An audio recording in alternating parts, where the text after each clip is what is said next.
Yo les bros, bienvenue sur Spatule Bro, on se retrouve aujourd'hui pour la petite review de l'épisode 3, j'ai dit de Aohashi Parmentier. Oui, je fais des jeux de mots de merde aujourd'hui, je fais ce que je veux, je sais que t'as rigolé, donc mets un pouce bleu si t'as rigolé.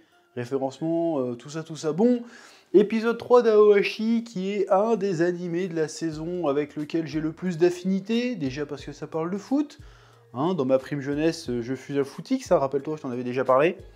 Et aussi parce que je suis un amateur de shonen neketsuesque, et force est de constater que la structure de ce manga, enfin de cet animé pour l'instant, pardon, désolé, que la structure de cet animé pour l'instant est très neketsuesque.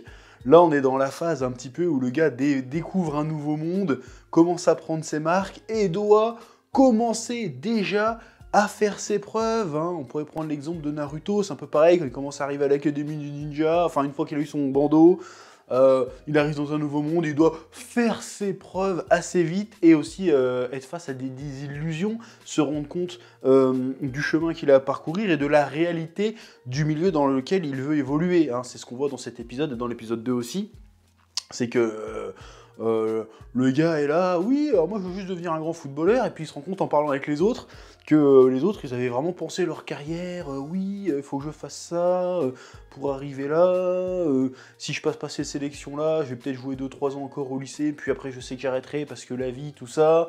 Il y en a un qui arrive fait ouais, moi pareil, j'étais trop bien dans mon club, du coup j'ai un peu perdu l'esprit de compétition, donc je me suis dit que aujourd'hui ça serait ma dernière chance, et si ça arrive pas à me remotiver, et ben tant pis, j'abandonne mon rêve de devenir pro, je crois que c'est un truc comme ça qu'il dit. Et puis il est là, il fait putain, j'avais jamais réfléchi à ce point-là en fait. Il se rend compte que lui, il a juste un objectif, il a juste un rêve, mais à aucun moment il s'est posé la question de comment il allait y arriver. C'est-à-dire qu'en fait, le gars a la passion du foot, c'est indéniable, mais il est totalement novice, totalement noob dans le monde du football professionnel. Il n'a aucune idée de ce qu'il doit faire, du milieu dans lequel il va devoir évoluer pour atteindre son objectif, hein. On a toujours ce délire du personnage un petit peu ignorant, qui nous sert un peu de porte d'entrée à nous aussi, spectateurs ou lecteurs, pour découvrir ce milieu-là. Et parce que moi, en fait, mon seul manga de foot référence, hein, ça va toujours être Captain Tsubasa, hein, désolé, je vais être chiant, référence à l'ancienne, mais il n'y avait pas trop cet aspect-là dans le football qui était exploré dans Captain Tsubasa, par exemple, et du coup, je trouve que le montrer, ce côté hyper sélectif, ce côté milieu assez fermé, assez opaque, presque ésotérique, j'ai envie de te dire, où il faut connaître les arcanes du milieu du foot pour évoluer, en dehors du jeu, hein, juste vraiment le milieu professionnel du foot, de la formation, tout ça. Je trouve ça super intéressant parce que moi-même, du coup, j'apprends des trucs. Alors, je sais pas à quel niveau de réalisme, quel niveau de fidélité par rapport à la réalité il y a dans cet animé, mais en tout cas, c'est assez intéressant de voir le football pas que comme un sport, mais aussi comme un monde à part, comme limite une industrie à part, parce que c'est clairement une industrie finalement, une industrie du divertissement, mais une industrie quand même. Donc c'est plutôt intéressant de voir cet aspect-là directement. C'est-à-dire que là, on n'est pas juste dans le gars qui veut réaliser son rêve et puis qui gagne des tournois interlycées. Là, on est dans le délire de gars qui veut rentrer direct chez les pros, finalement. Donc c'est une vision que moi, en tout cas, j'ai pas souvenir d'avoir déjà vu dans des mangas de foot. Après, j'en ai lu des mangas de foot, mais ils m'ont pas tous spécialement marqué. Je sais que j'en avais eu un il y a une dizaine d'années, j'ai complètement oublié le nom. Il y a eu un animé derrière. Mais voilà, bon, il y a Blue Lock qui parle un peu de ça aussi, mais Blue Lock, parce que chaque fois que je parle d'Ayoshi, il parle de Blue Lock. Blue Lock, j'ai lu les 5-6 premiers tomes, je crois. Blue Lock, c'est un autre délire. Blue Lock, c'est limite de la science-fiction. Ça reste très football, mais c'est pas spécialement réaliste sur le foot. Voilà, c'est un point de vue sur le foot, c'est vraiment une fiction autour du foot. C'est pas un truc qui parle de foot, en tout cas pour moi, hein, pour ce que je connais du manga pour l'instant. Après, il va y avoir l'anime Blue Lock aussi qui va sortir.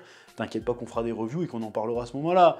Parce que la passion avant tout, faut pas oublier. Oui. Bon, et sinon, encore une fois, dans ce délire de un peu neketsuesque du héros qui découvre un milieu auquel il ne connaît finalement pas grand-chose et qui tombe un peu des nues, qui perd un peu ses illusions, et qui tombe sur un mec qui au début, ça c'est un classique aussi, ce coup-là, mais j'adore, c'est il tombe sur un gars qui est un de ses aînés, un de ses senpai, qui au premier abord a l'air tout à fait sympathique et bienveillant, puis qui se révèle être un salopard. Bon après c'est peut-être pas vraiment un salopard, hein, c'est peut-être juste un rôle qu'il joue aussi, qui se révèle être un bâtard qui est très méchant, qui lui sort des saloperies à l'oreille, genre ouais, qu'est-ce que tu fous là, t'es nul, t'as rien à foutre là, ici c'est pour l'élite, machin, t'es vraiment mauvais, le côté un peu bataille psychologique qui essaye de le démoraliser.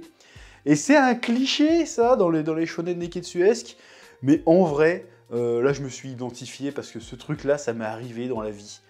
Quand j'étais jeune, dans ma prime jeunesse, quand je te dis j'étais un footiste, que j'ai fait du foot, et j'étais attaquant, aussi dingue que ça puisse paraître.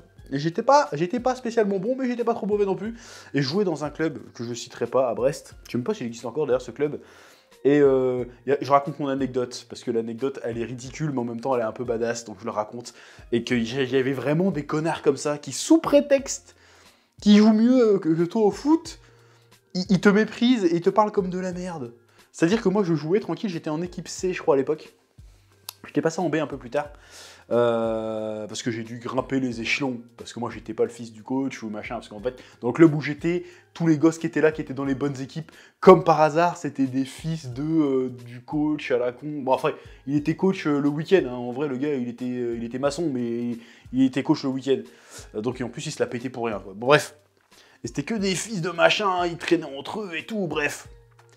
Et on faisait un entraînement et tout, je sais plus, on faisait peut-être un match, et le gars à chaque fois qu'il passait à côté de moi, il me disait ouais t'es qu'une merde, parce que lui il était en A, tu vois, il était en équipe A, donc le gars, il était pas tout seul d'ailleurs.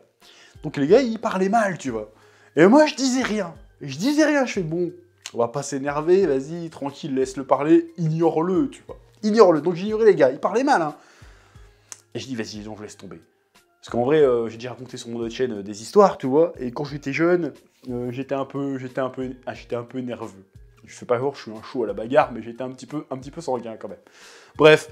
Et donc, ce mec-là, toute la journée, toute l'après-midi de l'entraînement, il fait des vannes, machin, ouais, t'es pas bon, ouais, t'es nul, pourquoi t'es là, bidule chouette. Je dis rien. On va au vestiaire. Je dis rien, tu sais, je m'habille, je range mes affaires. Le gars, il arrive, il me pousse. Le bâtard, tu sais, il fait genre, pousse-toi de là, espèce de nul. Et là, dans mon cerveau, ça fait clic. Et là, j'ai fait, non mais attends, là.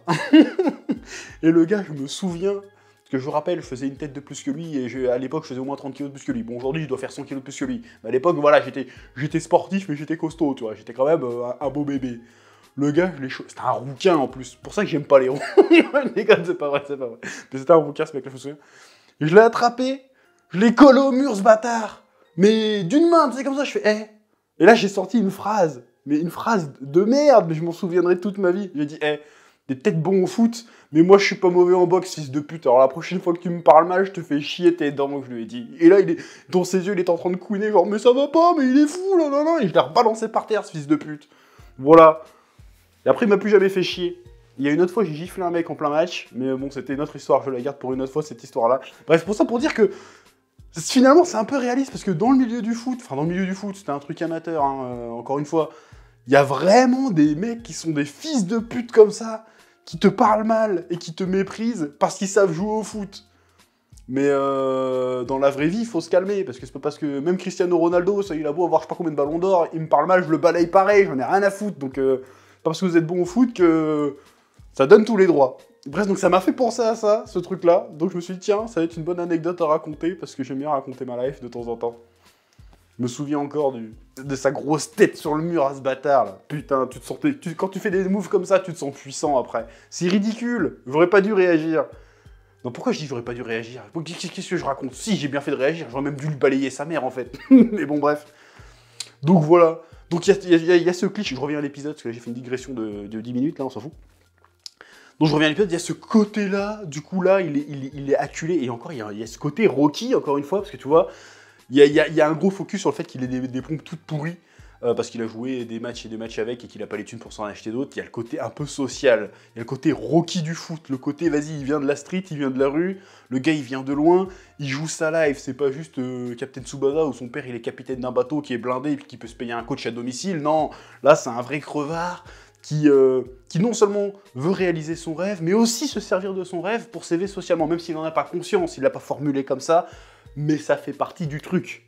Donc le gars, il a un poids sur ses épaules, il a un passif, il n'est pas avantagé, il est doué, mais d'ailleurs ça a été le dernier sélectionné, il est doué mais pas ultra doué, il a un potentiel qu'il doit développer, c'est pas le gars qui arrive, qui a direct un don incroyable, c'est le gars qui va devoir, qui a un potentiel, qui va devoir prouver à chaque étape qu'il mérite sa place. Et ça j'aime bien, c'est pas un prodige. Alors, en tout cas a priori pour l'instant ça n'a pas l'air d'être un prodige, et c'est ça que j'aime bien, parce que moi les histoires de prodiges, ça me casse un peu les couilles. Moi je préfère les mecs qui galèrent leur race. À la Rocky, voilà, Rocky du football. C'est pour ça que dans Captain Tsubasa, j'ai toujours préféré Ryuga, je crois que c'est ça, Mark Landers à Tsubasa, parce que Mark Landers, il vient de la street, il porte un vrai truc, il a un vrai poids sur ses épaules, il doit réussir, tu vois. Alors que l'autre, Tsubasa, il réussit pas, bon, tant pis, tu vois, c'est pas grave, et sa vie, ce sera pas de la merde. Alors que lui, il vient de la merde, il est obligé, il a une mission, tu vois. Donc ça j'aime bien cet aspect-là. Donc il va s'agir pour lui non seulement de réussir à supporter ce poids, mais de montrer aussi sa force morale, sa détermination, et de prouver, encore une fois, c'est ce que je viens de dire, de prouver qu'il mérite sa place ici, et que finalement, c'est pas une question de... On n'est pas obligé d'être un connard pour être un bon joueur de foot, ça n'a rien à voir. Et ça, c'est plutôt pas mal.